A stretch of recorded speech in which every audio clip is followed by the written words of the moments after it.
We're going to take a little walk this Sunday morning. Here we're looking at a ditch outside of a large corporation. There are some strange things in the water. There we go. This particular location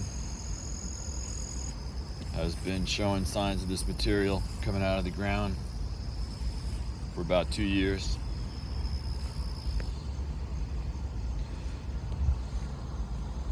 It's not occurring at that side of the ditch, and it's not over there either, except when the rain comes and then washes it down the trench.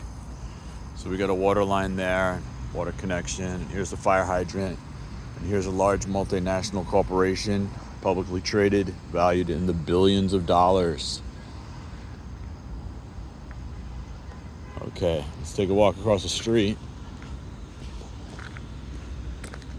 It's a nice day today, and pleasant day in the Midwestern United States. This is the oldest settled city after Detroit. It's kind of a small one, but this is the oldest settled city in Detroit. We've got about 17,251 people here, and we're not seeing any of the... Oh, there's some dark stuff right there coming out of the ground. Okay? And it's starting to form up some of that other material. This is actually the location where I've become concerned about it at first. That material coming out of the ground, because often this material, we see a little bit of it today, will flow right along here and head on down into the drain that reaches down to the lower branch of the Rouge River.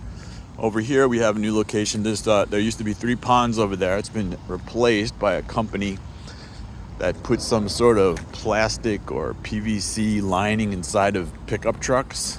And you know the pickup trucks, the brand new American pickup trucks that are kind of like, you have 4 seats or whatever, 4 doors, and you don't have enough room to put the stuff in the back. They use something called isocyanates to make their product. There's a big sign on the building that says isocyanates.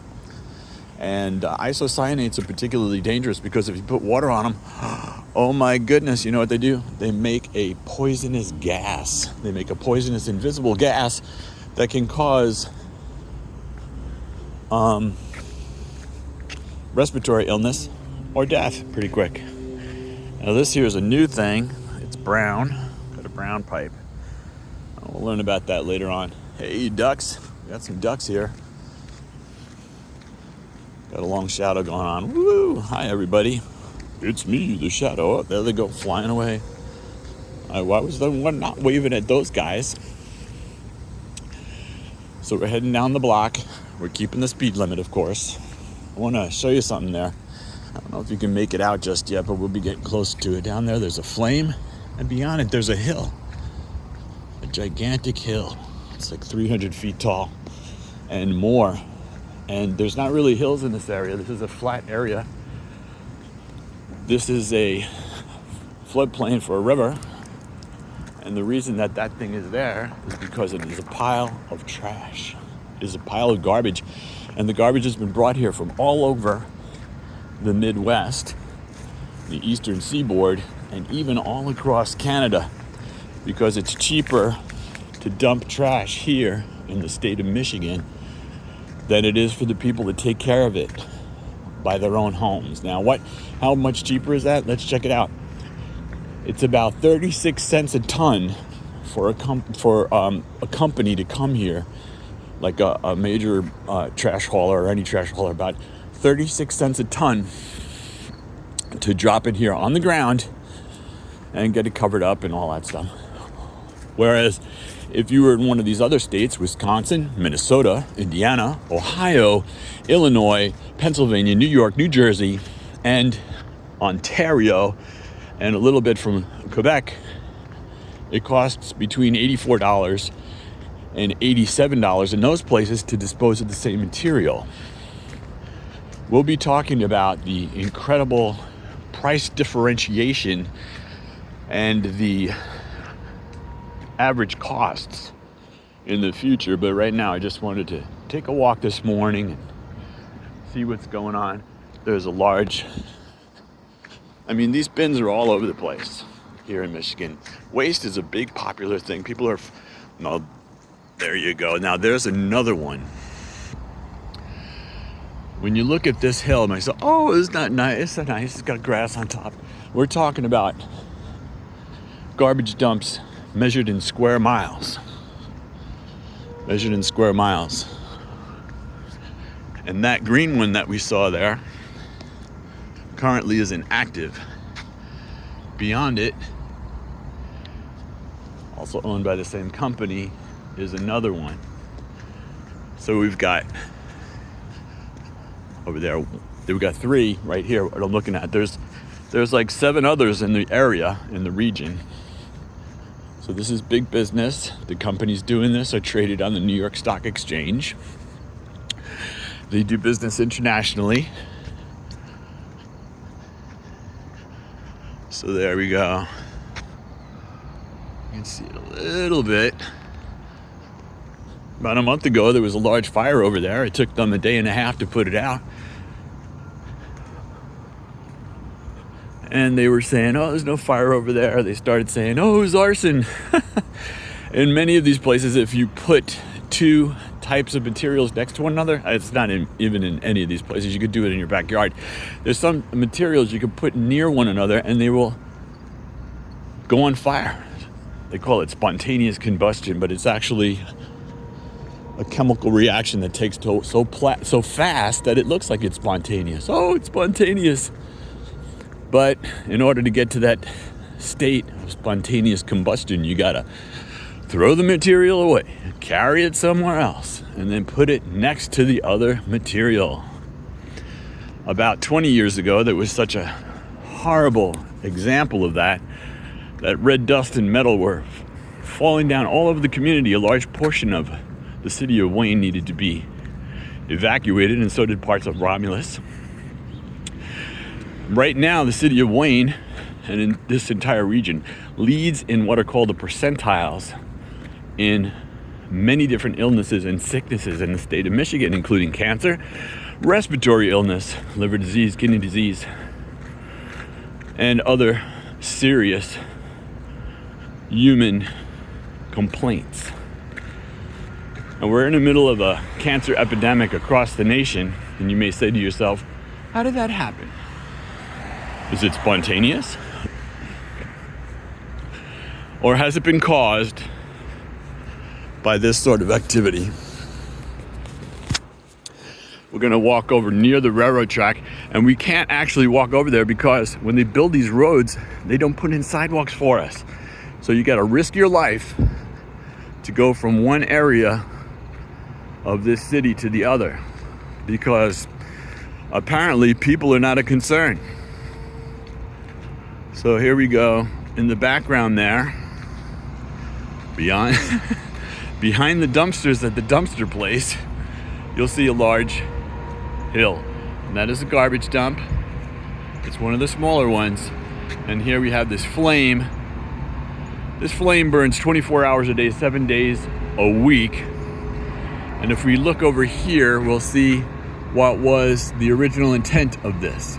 It was going to take this gas and power engines inside the building that we can't see that would generate electricity. And that was a great idea, right? Look at all that flame coming out of there. But that didn't work out. Shortly after they got permission to do that, and shortly after they built it, they said, oh, it doesn't work. This is an international company that's doing this. They do this all around the world. Oh, it doesn't work here. And they asked for permission to turn the electrical portion off and continue treating the gas for local sale to a large vendor, which bought the gas up from them. And for a while there, they were giving it directly to the large industrial area we were looking at earlier. But they ended that contract, and now they give it to a large distributor, a large regional distributor who takes it and sells it to people to burn in their homes. Now that's yellow right now, and that means that stuff burning off there is not clean. That's carrying some heavy metals, volatile organic compounds, and all sorts of other stuff. So let's step over here, and here we go. This on your left is I don't know if they're repurposing it or what, but it used to be a auto wrecking place. They would bring things from all over the place, all cars, trucks, and everything, and dump them in here. And there were large pools of liquid and diesel fuel and nasty. Recently it was sold to somebody else, and they were operating it for a little while, and I think they oh man, this is just too much. And now we see that there's like nobody happening in here. The large automotive company that we were looking at a little earlier with the leaking problem there, they were parking their cars in here temporarily, but we're not seeing them right now. We are seeing some new activity. Oh, look, there's a little flag, so they might be doing something. But this was very nasty, and for more than maybe 40 years, it was flowing down into this culvert here. And about a half mile that way is the lower branch of the Rouge River, which flows down into the Detroit River and out into the lakes. So there we are over there. Let's walk over this way or something, because this is impressive. So here's the second hill. Isn't this a nice walk? It's such a beautiful day. I love it. I'm telling you, Michigan's awesome. But they're doing an awful good job at ruining it for everybody. Let's see what we got going on here. I think it's safe. See? No sidewalk. No sidewalk. For me to walk into the other part of this city, I need to risk my life. Think about all the workers that come through here when it's raining and snowing and sleeting and icing. So I call the county, I say, hey, you guys didn't put a sidewalk in. Could you throw a sidewalk in? You know, like in New York, they would throw, oh, I forgot the sidewalk. Oh man, I better throw one in. No, it hadn't been included in the original plan, so they have to wait for 20 years. Wow, you know? Okay, so there we go. And those little orange things you see up there. There you go. See, it looks like a little arm. Right there. That's where the gas comes out. Between these two hills is a very large open area and a 2-lane highway. They're not like hills, they're like mountains. I don't know. They're hills, okay? Now this particular one on your right is about 250 feet tall. Let's take a look down here first. There is, in that direction, Norfolk Southern and CSX both have rail terminals in this area. So we're seeing their trains all the time around here. So here we have this one, that's about 250 feet tall. That one over there is, the brown one, is at least 300 feet tall. On the opposite side of that, they dug a hole the size of a golf course, literally, because it was a golf course, about 300 feet deep into the earth, and filled that in. And now they're building another pile. They're piling up another pile equal to that brown one. Hey, I'm gonna go home right now. You guys have a wonderful day. It is very beautiful here, but this is out of control. And it's because of the low cost of dumping here, the inefficiencies of sanitation organizations and companies, lacks, what do you call that? Oversight. Have a great day.